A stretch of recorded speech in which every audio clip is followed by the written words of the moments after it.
আগামী মার্চ মাসে বাংলাদেশ সফরে আসছেন জাতিসংঘ মহাসচিব আন্তোনিও গুতেরেস। এ সফরে তিনি রোহিঙ্গা সংকট সহ নানা গুরুত্বপূর্ণ আন্তর্জাতিক ইস্যু নিয়ে আলোচনা করবেন বলে জানা গেছে। মঙ্গলবার অন্তর্বর্তীকালীন সরকারের প্রধান উপদেষ্টা ডক্টর মোহাম্মদ ইউনূসের কাছে পাঠানো এক চিঠিতে সফরের বিষয়টি নিশ্চিত করেছেন জাতিসংঘ মহাসচিব। বিষয়টি নিশ্চিত করেছেন প্রধান উপদেষ্টার প্রেস সচিব শফিকুল আলম।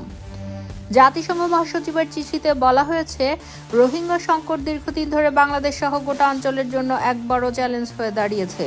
বাংলাদেশ সরকার যে মানবিকতার দৃষ্টান্ত স্থাপন করেছে তা প্রশংসনীয় হলেও সমস্যাটির দীর্ঘস্থায়ী সমাধানে আন্তর্জাতিক সম্প্রদায়ের আরও কার্যকর উদ্যোগ নেওয়া প্রয়োজন।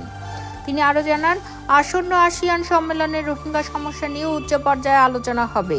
মিয়ানমারের রাখাইন রাজ্যে রোহিঙ্গাদের নিরাপদ প্রত্যাবর্তনের পরিবেশ তৈরিতে কি ব্যবস্থা নেওয়া যায় সে বিষয়ে আলোকপাত করা হবে। গুতেরেস চিঠিতে উল্লেখ করেন, জাতিসংঘ রোহিঙ্গা সংকট সমাধানে অগ্রাধিকারের ভিত্তিতে কাজ করছে। এর মধ্যে রয়েছে বাংলাদেশের আশ্রয় নেওয়া রোহিঙ্গাদের মানবিক সহায়তা বাড়ানো, আন্তর্জাতিক সম্প্রদায়কে আরও সক্রিয় করা, মিয়ানমারের রাখাইন রাজ্যে শান্তিপূর্ণ পরিবেশ নিশ্চিত করা।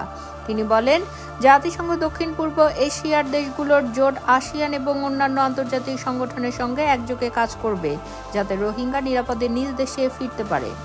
জাতিসংঘ মহাসচিবের সফরকে ঘিরে রাজনৈতিক ও কূটনৈতিক মহলে ইতোমধ্যে ব্যাপক আলোচনা শুরু হয়েছে।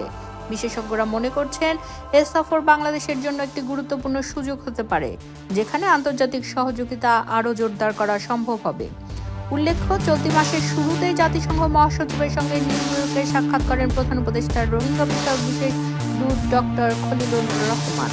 তিনি গুতেরেসকে বাংলাদেশ সফরের আমন্ত্রণ জানান এবং রোহিঙ্গা ইস্যুতে বাংলাদেশের বর্তমান অবস্থান তুলে ধরেন। জাতিসংঘ মহাসচিবের সফর রোহিঙ্গা সমস্যার সমাধানের গতি বাড়াতে কতটা কার্যকর হবে তা এখন দেখার বিষয়।